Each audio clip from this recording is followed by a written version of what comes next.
दोस्तों, क्या आप जानते हैं कि जब चीन चुपचाप चाले चल रहा होता है तब भारत शांति से काम करता है, लेकिन जब जवाब देता है तो सीधा निशाने पर लगता है। दोस्तों, इंडिया ने क्या किया है कि इंडिया ने अरुणाचल प्रदेश के अंदर कुछ 27 ऐसे मकामात हैं या ज्योग्राफिकल ऐसे फीचर्स हैं जिनको इंडिया ने अपने नाम दे दिए हैं, जिस पे चाइनीज जो हैं वो गुस्से में आए हैं और उन्होंने कहा कि भाई आप ये कैसे कर सकते हो। कल क्या हुआ, 12 अगस्त को क्या हुआ?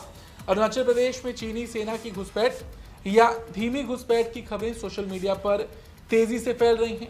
इन रिपोर्ट्स के बीच विदेश मंत्री जयशंकर और रक्षा मंत्री राजनाथ सिंह की संसद भवन में मुलाकात हुई। ये बैठक सीमा संबंधी मुद्दों पर चर्चा के लिए महत्वपूर्ण मानी जा रही है।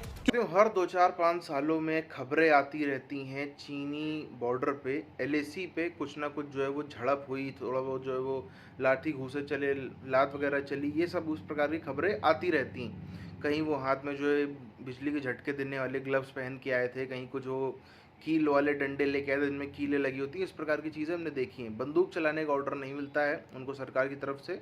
और उससे बड़ी बात यह है कि चीन की आर्मी, कितना ही आप बजट बढ़ा लीजिए, कुछ भी कर लीजिए, एक अनप्रोफेशनल आर्मी की तरीके से बिहेव करने लगी। उसके कारण है पहला तो कि इनके जितने फौजी हैं किसी के पास भी कोई भी वॉर एक्सपीरियंस नहीं है। फिर जो पीपल्स लिबरेशन आर्मी है, ये दुनिया की सबसे ज़्यादा करप्ट, सबसे ज़्यादा भ्रष्ट आर्मी मानी जाती है। क्योंकि काम क्या है, कहीं लड़ना है नहीं, कहीं जंग करनी नहीं, एक भी गोली किसी पर चलानी नहीं। करना क्या है, कभी तिब्बत में बढ़ा दो, कभी कुछ कर दो, कभी जो है वो शिनजियांग प्रांत में कभी कुछ कर दो, कभी इधर हांगकांग में लोगों को दबा दो। इसी प्रकार की हरकत जो है वहाँ की आर्मी करती रहती और फिर उससे उनका पूरा एक इकोनॉमी चलती है भ्रष्टाचार की। तो वो आर्मी जब इस प्रकार की आकर के लड़ती है तो ऐसे ही इमेच्योर बिहेवियर की जो है वो उम्मीद भी की जा सकती है। दोस्तों, क्या आप जानते हैं कि जब चीन चुपचाप चाले चल रहा होता है तब भारत शांति से काम करता है, लेकिन जब जवाब देता है तो सीधा निशाने पर लगता है। आने वाले सितंबर महीने में दिल्ली में ब्रिक्स समिट होने वाली है। दुनिया भर के बड़े बड़े नेता भारत आ रहे हैं और चीनी राष्ट्रपति शी जिनपिंग के भी भारत आने की उम्मीद है।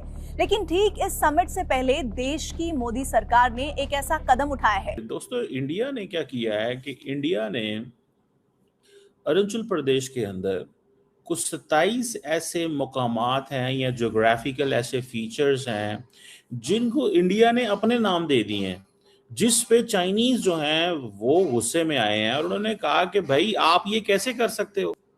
कुछ माउंटेन ऐसे पासेस हैं, कुछ लेक है, ठीक है जी, कुछ माउंटेन के कुछ मॉन्यूमेंट्स हैं। अब इंडिया ने इन तमाम के नाम डिफरेंट कर दिए हैं। इंडियंस कहते हैं ये उनके लिए स्ट्रेटेजिकली और हिस्टोरिकली सेंसिटिव है, चाइनीज कहते हैं ये उनके लिए हिस्टोरिकली सेंसिटिव है। तो जो चाइनीज फॉरेन ऑफिस है उसने कहा है कि जो ज़िंगजान रीजन है चाइना टेरिटरी के अंदर, चाइना इसको रिकॉग्नाइज नहीं करता एज ए अरुणाचल प्रदेश की टेरिटरी। वो कहते हैं ये चाइना की टेरिटरी। दरअसल चीन की एक बहुत पुरानी आदत है दूसरों की जमीन पर अपना दावा ठोकना और फिर उसका नाम बदल देना। पिछले कुछ सालों में चीन ने कई बार चालाकी करने की कोशिश की।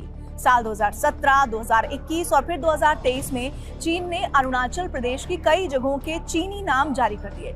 चीन अरुणाचल प्रदेश को भारत का हिस्सा मानने से इनकार करता है और उसे जंगनान या साउथ तिब्बत कहता है।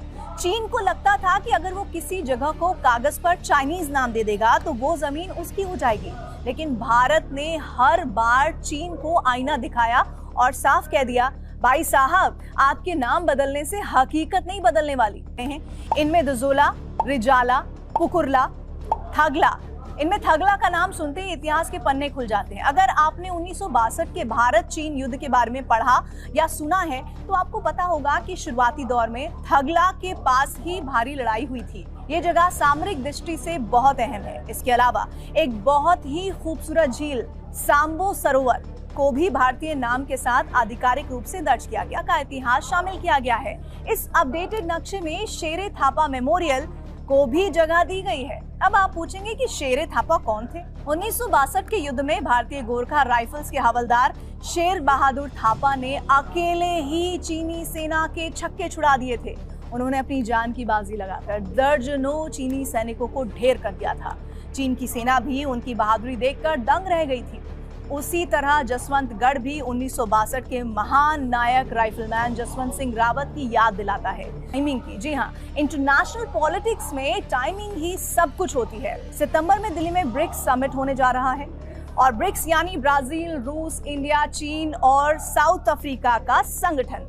इस समिट में भाग लेने के लिए चीनी राष्ट्रपति शी जिनपिंग भारत आ सकते हैं। दोनों देश पिछले कुछ समय से बॉर्डर पर शांति और स्थिरता बनाए रखने के लिए बातचीत कर रहे हैं।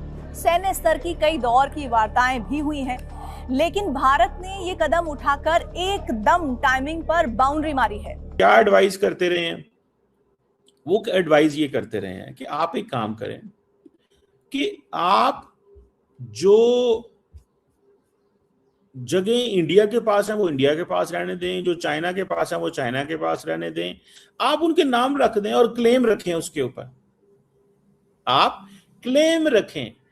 अगर आप क्लेम नहीं रखेंगे तो that is dangerous. So keep a claim कि इंडिया और चाइना की जो बढ़ती हुई ट्रेड है, ये चीज अमेरिकन को और वेस्ट को नहीं पसंद।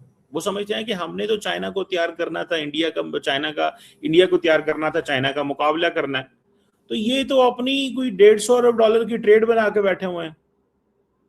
और इंडियंस क्या कहते हैं वो अमेरिकन को और सबको कि देखिए ना भाई साहब, हम तो हैं फ्री मार्केट इकोनॉमी में बिलीव करते हैं और हम इन चीजों पे नहीं, ये जो चाइनीज का ये जो माइंडसेट है, हम ऐसे सब कुछ नहीं करते, हम ये सब कुछ नहीं करते। This is China. इंडिया और चाइना के इतने ताल्लुकात अच्छे हैं, इतने कारोबार कर रहे हैं, तो ये हमारे दोस्त कैसे हो सकेंगे कल को? ये हमारे दोस्त कल को कैसे हो सकेंगे? सो मुझे लगता है कि ये कहीं ना कहीं पे एक बड़ा सेटअप है, बड़ी चीजें जो हैं वो अमेरिकन को, इसलिए क्वाड का जो कंपोनेंट है वो भी कमजोर पड़ गया। कल क्या हुआ, 12 अगस्त को क्या हुआ? अरुणाचल प्रदेश में चीनी सेना की घुसपैठ या धीमी घुसपैठ की खबरें सोशल मीडिया पर तेजी से फैल रही हैं। इन रिपोर्ट्स के बीच विदेश मंत्री जयशंकर और रक्षा मंत्री राजनाथ सिंह की संसद भवन में मुलाकात हुई। ये बैठक सीमा संबंधी मुद्दों पर चर्चा के लिए महत्वपूर्ण मानी जा रही है, क्योंकि इससे पहले सरकार के सूत्रों की ओर से जो तमाम सोशल मीडिया पर दावे किए जा रहे थे उसे खारिज किया गया। कहा गया कि चीन द्वारा अरुणाचल में कोई धीमी घुसपैठ नहीं हो रही। भारतीय सेना और भारत तिब्बत सीमा पुलिस यानी ITBP सीमा पर पूरी तरह तैयार है। वो आने वाले महीनों में शी जिनपिंग का विजिट, जो कि लगभग तय माना जा रहा है, भारत का होने वाला है ब्रिक्स की मीटिंग में। उसके पहले भारत ने एक मजबूत तरह की चुनौती दे दी है चीन को। अब चीन का हम सब इतिहास जानते हैं, किस तरीके से चीन ने उस 50-60 के दशक में दौर में तिब्बत पे कब्जा किया, बाकी जगहों पे उसने जो अपना आतंकवाद फैलाया, बाकी जगहों पे उसने अपना इसी तरीके से काम किया। चीन में पूरी तरीके से जो है वो मार्क्सवाद आने के बाद, कम्युनिज्म आने के बाद पूरी तरीके से चीन को एक क्लोज्ड इकोनॉमी बना दिया गया। वहाँ की खबरें आज तक भी बाहर नहीं आ पाती कि वहाँ पे हो क्या रहा है।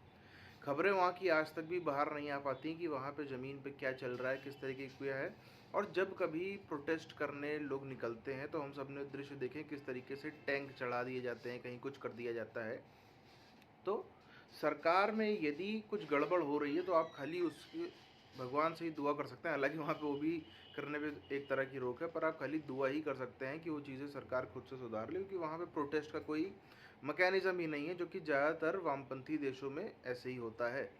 हालांकि यूरोप से जुड़े रहने की वजह से, अमेरिका से जुड़े रहने की वजह से पिछले कई दशकों में अमेरिका, यूरोप और दुनिया भर ने ही ज़बरदस्त तरीके से उसको ऑर्डर्स दिए, जिससे मैन्युफैक्चरिंग इकॉनमी जो है बहुत ज़्यादा फली फूली।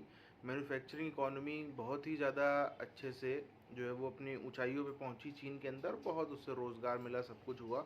और जो एक मूल सिद्धांत होते हैं वामपंथ के, उसको पूरी तरीके से त्यागा भी चीन ने, सब कुछ किया।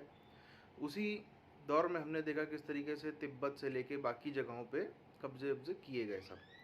पर बात वही है कि तिब्बत में खाली इनके लिए एक ईगो सेटिस्फैक्शन के लिए या सिक्योरिटी के लिहाज से अगर देखें तो ही ज़रूरी है, वरना तिब्बत से ऐसा कुछ भी नहीं हुआ कि इनको बहुत फ़ायदा मिला हो। हाँ, ये ज़रूर है कि वहाँ के जो नेचुरल रिसोर्सेज हैं वो ज़रूर उपयोग किए चीन ने, पर तिब्बत में ऐसी कोई बहुत ज़्यादा कोई इकोनॉमी इनकी बढ़ा दी हो या तिब्बत ने ऐसा कुछ कर दिया हो, तो ऐसा कुछ भी नहीं हुआ।